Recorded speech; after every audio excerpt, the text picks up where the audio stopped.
बिस्मिल्लाहिर्रहमानिर्रहीम। शुरू करता हूँ अल्लाह के पाक नाम से जो बहुत बड़ा मेहरबान निहायत रहने वाला है।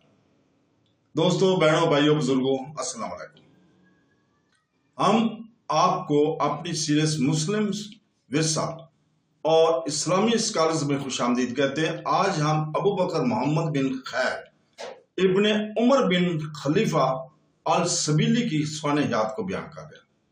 अबू बकर मोहम्मद बिन खैर इब्ने उमर इब्ने खलीफा अल सबीली उंदलस से तल्लुक़ रखने वाले एक मुमताज हस्पानी मुसलमान आलम थे जो 1108-1109 ईस्वी 502 हिजरी में सेविल में पैदा हुए। उन्होंने इस्लामी स्पेन में इल्जीम फिक्री अरूज के दौर में जिंदगी गुजारी, जब सेविल और कुर्तबा जैसे इल्मी मराकज इल्म के तहफ़्फ़ुज़ और तवस्सी के लिए स्कॉलर्स, लाइब्रेरियों और अदारों के साथ तरक्की कर रहे थे। इनका निसाब अल सबीली सेविल में इसके इब्तिदाई के अक्कासी करता है। ये शहर अपने सकाफती मुतहर्रिक और इल्मी हलकों के लिए मशहूर है। इब्तिदाई उम्र से ही आपने इल्म की तरफ गैर मामूली झुकाव ज़ाहिर किया, खास तौर पर हदीस, फ़िक़्ह, इस्लामी फ़िक़्ह, अदब और किताबियात की तख्लीक का मुताला में। अल सबीली ने अपनी रस्मी तालीम का आगाज सेविल से किया, जहां इसने अपने वक्त के चंद नामवर उस्ताद से तालीम हासिल की और बाद में उन्होंने इस्लामी मगरब में सीखने के सबसे बड़े मराकज़ में से एक कुर्तबा में इनकी वसी लाइब्रेरियों और इल्मी इज्तिमा तक रसाई थी, जिसने इनकी फिक्री नुक्ता नज़र को तश्कील दिया। सीखने का शौक और तफसील पर तवज्जो देने के शौक ने इन्हें अपने हम असरों में एक काबिल एहतराम शख्सियत बना दिया था। वो हदीस की तरसील में अपने काम की वजह से मशहूर हुए, जहां उन्होंने हदीस, इनकी तरसील के सिलसिले और इनकी सदाकत को एहतियात से दस्तावेज़ात किया। इनकी सबसे अहम खिदमत किताबियात और इल्म के तहफ़्फ़ुज़ के मैदान में थी।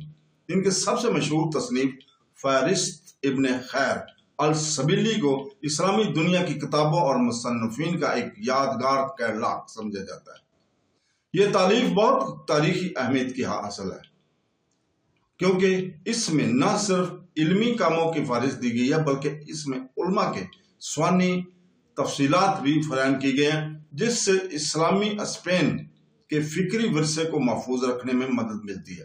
इनके काम को आज भी तारीखी दानों में और इस्लामी उलूम के मुहक्किकीन की तरफ से एक अहम हवाला समझा जाता है। इब्ने खबीर अल सबीली ने सिर्फ एक तालीफ करने वाले थे, बल्कि एक उस्ताद भी थे, जिन्होंने अपनी जिंदगी का बड़ा हिस्सा हदीस और इस्लामी उलूम की नशर व अशात के लिए वक्फ कर दिया था। उन्होंने कुर्तबा और सेविल में बहुत से तलबा की तरबियत की और उंदलस में इल्मी रवायत की तसलसल को यकीनी बनाया।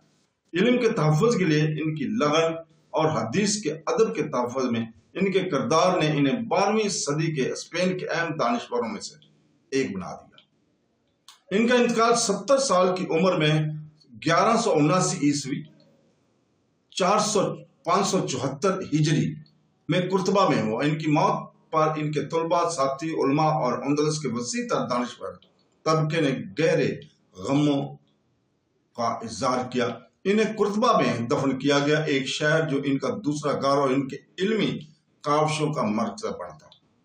इनके मज़ार का तारीख इस्लामी तज़ीम के मरकज़ के तौर पर कुतबा के मराज से जुड़ी हुई है। इनके मकबरे को इनके हम असरों और बाद की नस्लों ने इनके तज़ीम के, जिन्होंने स्कॉलरशिप के लिए जिंदगी भर की लगन के लिए इनके एहतराम किया। ताहम अंदलस के शहरों पर ईसाइयों की फतह के साथ बहुत से इस्लामी मज़ारात, कुतुब खानों और यादगारों को या तो तबाह कर दिया गया था या तब्दील कर दिया गया था। अगरचे इनके मज़ार का सही मुकाम आज अंदलस के दूसरे अजीम उलमा के मुकाबले में कम नुमाया है, लेकिन तारीखी बयानात बताते हैं कि इनकी तदफीन की जगह सदियों से इस्लामी तालीम हासिल करने वाले तलबा के लिए एक एजाज की जगह थी।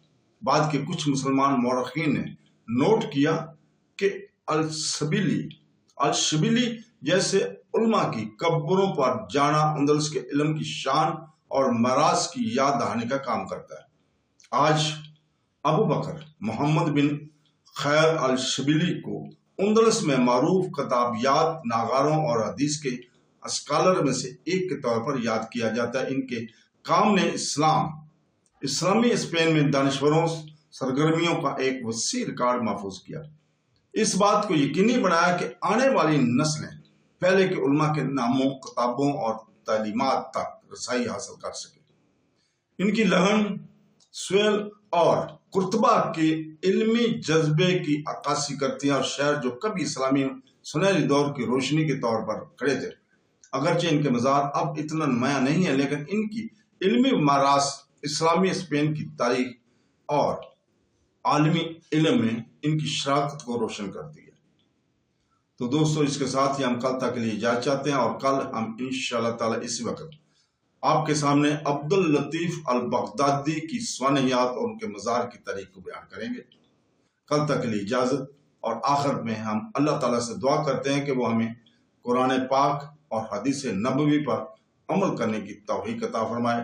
آمین ثم آمین۔ اللہ حافظ۔